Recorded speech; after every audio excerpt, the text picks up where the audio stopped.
Laura Ponticus' apartment offers a stunning view of St. Michael the Archangel Catholic Church. St. Michael has a lot of good priests. But she can no longer bring herself to worship there because of what happened with one priest. He took a woman that went into a church truly looking for God, and he took me for himself.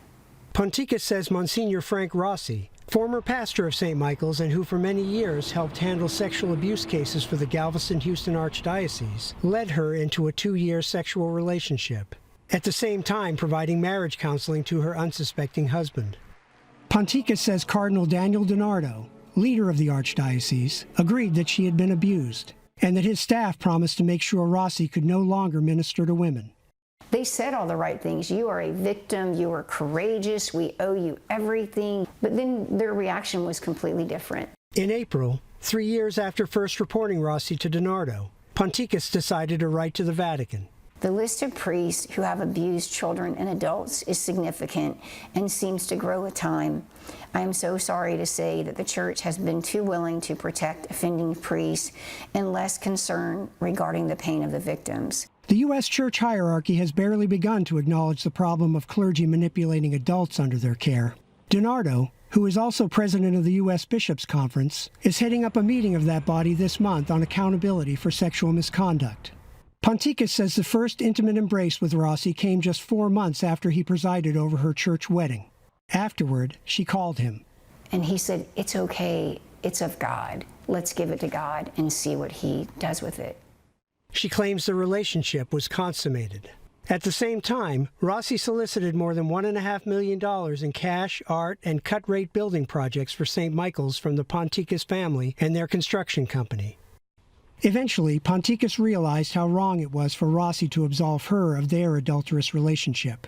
You can't commit the same sin over and over again and expect God to believe you're contrite. Finally, in April 2016, Ponticus contacted DiNardo's office. George Ponticus says the cardinal offered a financial settlement. The couple wanted something else. That Father Rossi would never be a pastor again, and he would never counsel women. They later learned that Rossi had moved to a small parish in East Texas, in another diocese. Church bulletins showed he was offering marriage advice. Last August, Laura Ponticus filed a criminal complaint. It is not a consensual act if it involved a clergy member who exploits a person's emotional dependency. There's no protection for that. The Archdiocese told the AP that Rossi was immediately put on leave after officials learned of what they said was an inappropriate relationship between 2 consenting adults. They say that Rossi successfully completed a, quote, renewal program and was cleared to return to ministry. The Archdiocese claims there was no sexual intercourse between the two. DiNardo's office also says the couple were very generous, but noted their firm also got about $24 million in contracts from the church. Rossi's lawyer says the priest is cooperating with police and would have no immediate comment. On Tuesday, after the AP alerted the church to the story, Rossi's new bishop put him on temporary administrative leave pending the outcome of the investigation. In a recent homily, Rossi spoke of transgression and repentance. But at times we betray the Lord through our evil acts of sin. And then we regret. George Ponticus has forgiven his wife. He considers them both victims.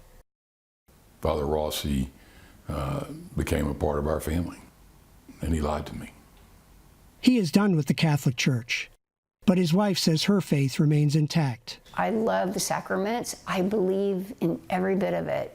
And I fully intend to be a Catholic for the rest of my life. Alan Breed, Associated Press, Houston.